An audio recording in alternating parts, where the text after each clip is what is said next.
All right, today we're going to look at Psalm 86, and we're going to look at having an undivided heart. Psalm 86, verse 1. Incline your ear, O Lord, and answer me, for I am poor and needy.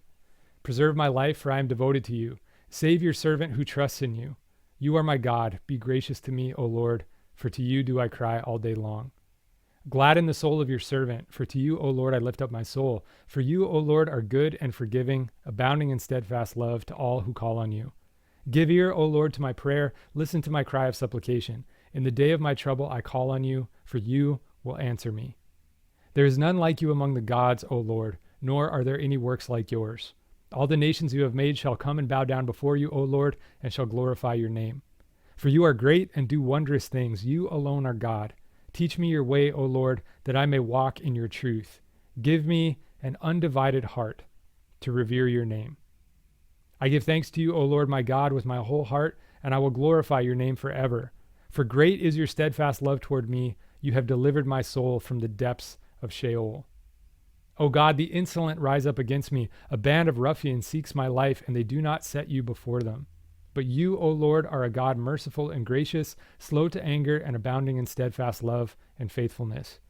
Turn to me and be gracious to me. Give your strength to your servant. Save the child of your serving girl. Show me a sign of your favor, so that those who hate me may see it and be put to shame, because you, Lord, have helped me and comforted me. Just like with most Psalms, when we meet David in Psalm 86, he's in trouble. The key words in the first stanza, the first third of the Psalm, are call and cry. David says, I'm poor and needy. I cry to the Lord all day long. I call on the Lord in my day of trouble. And in the last stanza, we find out what David's actually worried about. He says, the insolent rise up against me. A band of ruffians seeks my life. My enemies who hate me also despise God. So David has some really concrete political enemies, and it's not just that they don't like him, it's also that they oppose everything that David stands for. So like most of us, when we're under pressure or in trouble, David is focused on himself. He's focused on his worries, and he's focused on his pain. The words I, me, and my are repeated about 21 times in the first and last thirds of the poem. But as David prays, another pronoun starts to overwhelm his I and me focus, and that's the pronoun you. David says, incline your ear. I am devoted to you. Save your servant. I trust in you. You are my God. I cry to you. I lift my soul to you. You, Lord, are good and forgiving. You will answer me. And then in the second stanza, in the middle of the poem where all the juice is, David's I gets completely eclipsed by God's you. He says, there is none like you among the gods. There are no works like yours. You have created the nations and they bow down to you. You are great and wondrous, and you alone are God. And that right there is a powerful experience that so many faithful people have had in prayer. We come to God with our worries, with our fears, with our concerns, and with our needs, with our I's and our me's. But if we take the time to quiet our hearts, and we do what David says in Psalm 55:22, and cast our cares on the Lord because he cares for us, then even in our anxiety and our suffering and our moments of pain, we can reach out and touch a reality that is so much bigger and brighter and more solid than the reality of our needs and our fears. And of course, the Lord cares for us, so he doesn't mock or judge or punish us for our needs and our worries and our concerns. But when we do come into contact with that greater reality of God, sometimes we get a sense of scale, and our little I's and me's start to look a lot smaller and a lot less important when we compare them to the majesty of the one who created the universe. Right in the middle of Psalm 86, David gives us a glimpse of what we need to have that kind of experience. In verse 11, he says, teach me your way, O Lord, that I may walk in your truth. Give me an undivided heart to revere your name. What we need is an undivided heart. The Hebrew word for undivided is yachad, and it's a very rare, very old word in the Old Testament that means to become one, or to be united, or to be joined together. Jesus called it being pure in heart. And it's when your heart is so purely devoted to God that it's not mixed up with other things. And Jesus said that if we can have that purity of heart, we will actually see God.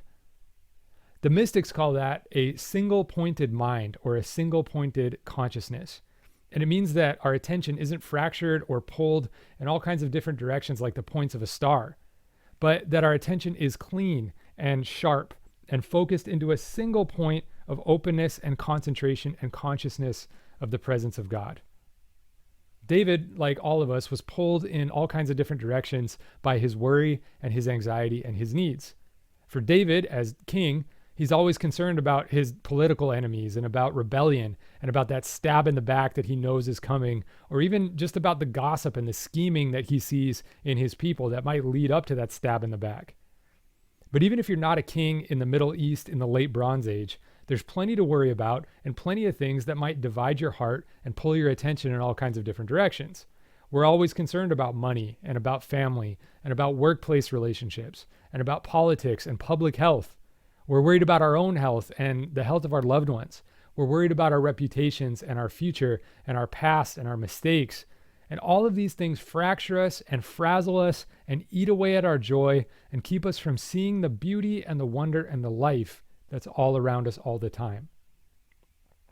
David in this psalm knows that he needs the gift of a pure and undivided heart, a single pointed mind to see God's majesty and to experience God's presence. And he knows that an encounter with God is the only thing that can not only save him from his troubles, but also overwhelm his worries, his fears, and his anxieties and bring him that peace that he's looking for. So he prays and he asks God for an undivided heart. And he does it right in the middle of the poem, right at the moment when his cares disappear and he comes into the contact with the mystery of God that he's been looking for. This psalm is brilliant because it feels like David's not only having an experience of God in his own personal spirituality, but he's telling us what we need in order to join him in that holy place. And what we need is an undivided heart. Now, the temptation here is to try to force our hearts to be pure and undivided, to try to force our attention into a single point, to try to be good Christians who aren't worried or anxious about anything because we just have so much trust in the Lord. But of course, that's not realistic. The harder we try to force unity onto our hearts by ignoring our worries, the more our worries eat at us and pull us apart. When we shut our monsters in the closet where we can't see them, all we're doing is giving them the time and the space they need to grow until they get so big that we can't handle them. We don't get undivided hearts or experiences of God's presence just by trying harder. In Psalm 86, David shows us a better way. He actually acknowledges all of his worries and presents all of his I's and me's to God, but then he lets them go. God's holy and loving you receives David's cares and absorbs them and overwhelms them and replaces David's anxiety and his self-focus with a sense of peace and a sense of God's majesty and a sense of God's presence. In other words, an undivided heart is a gift, or as the old mystics used to say, a grace that is given to us by God. And it happens to us sometimes when we bring our worries and our needs to God and when we cry out for help and really hand those things over to God. When that happens, we get a sense of God's power and majesty, of God's concern for our well-being, of God's presence with us and his care for us.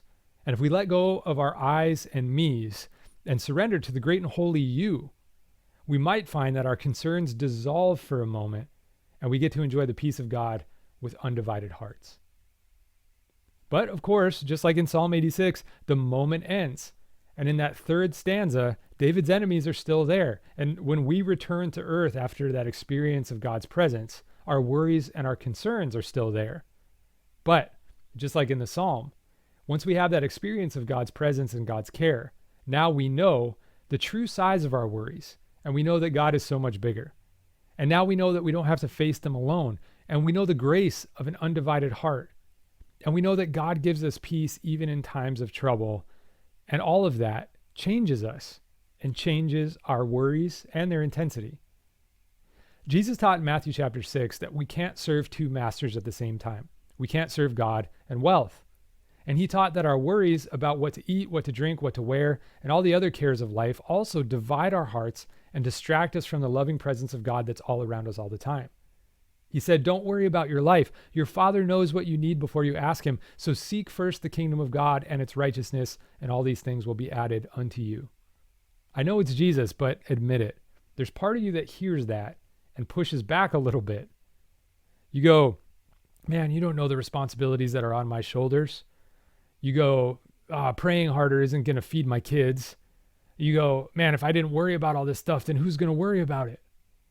And I know that we want to hold on to our I's and our me's and our worries and our fears and our needs because we feel like the tighter we hold on to those things, the more control we have over them. But the truth is that holding our anxieties so tightly just fragments our minds and divides our hearts. It feels like we're doing something about the things that worry us, but of course we're not. So what I'm asking you to do today is to just try it David's way just once. Lay out all your worries and all your cares before God. Get all the I's and me's off your chest. Cast your cares onto God's you, but have the courage to actually let them go for a moment. Then ask God for an undivided heart so that you can see him and know him and wonder at his majesty, so that you can receive that grace like David did and have the courage to trust that God cares for you.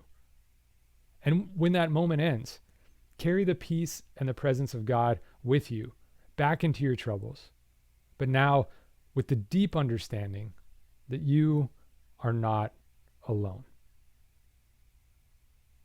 We'll see you next week.